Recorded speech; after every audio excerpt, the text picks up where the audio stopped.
Scott, always good to see you. Another winning season. You have really raised the bar in terms of expectations. Yeah. That said, do you think 2024 is a make or break year for the Mariners? We're definitely ready to take the next step. I think everybody was disappointed we didn't get into the playoffs last year. We certainly had a great run at the end of the season, but not quite enough. But our division's tough.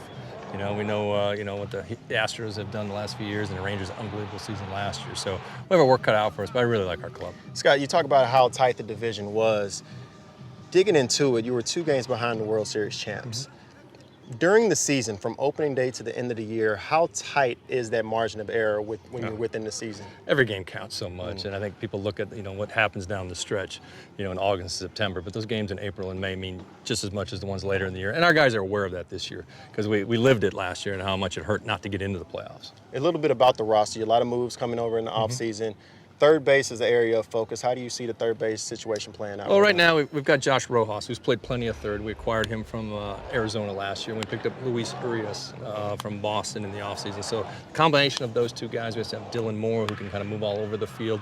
I like the additions we have with our ball club. We picked up Jorge Polanco, obviously Mitch Garver in the middle of our lineup. So hopefully we have more consistent offense. That's what we're looking for this year. And I want to follow up with that because Mitch Garver's overlooked. He puts together quality at-bats every single time he steps into that box. And if there was a bugaboo for this club, you'd have runners at third base less than 2 outs, and you wouldn't get that quality at bat. Can other players in your lineup be impacted by just watching his approach? You hope so. You hope so. Mitch he controls the strike zone. He swings at the right pitches. Certainly he's got tons of power. He's got a lot of experience in this league. And hopefully some of that rubs off on some of the guys. Even Julio, as talented as he is, being able to slow the game down in those moments. We need to get better. We play a lot of tight games. It's kind of been our MO here in Seattle over recent years because our pitching always keeps us in the game.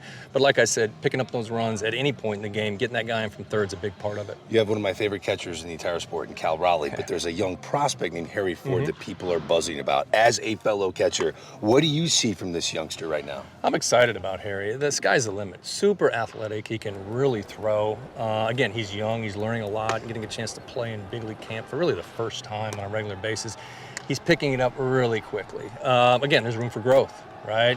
But offensively, he swings at the right pitches. I keep talking about how athletic he is. This guy can steal bases. He can do some things. He's got a great throwing arm, like I mentioned. So he needs games, and that's what the minor leagues are about, especially at the catching position. It just takes a while, understanding different types of pitchers and how to work through games. But he's learning a ton, and really a bright future ahead for him. 9th season, man. You should be getting a check from MLB Network. You've been on our network so much. I feel like you're a colleague. Scott Servais, always a pleasure, man. Thanks.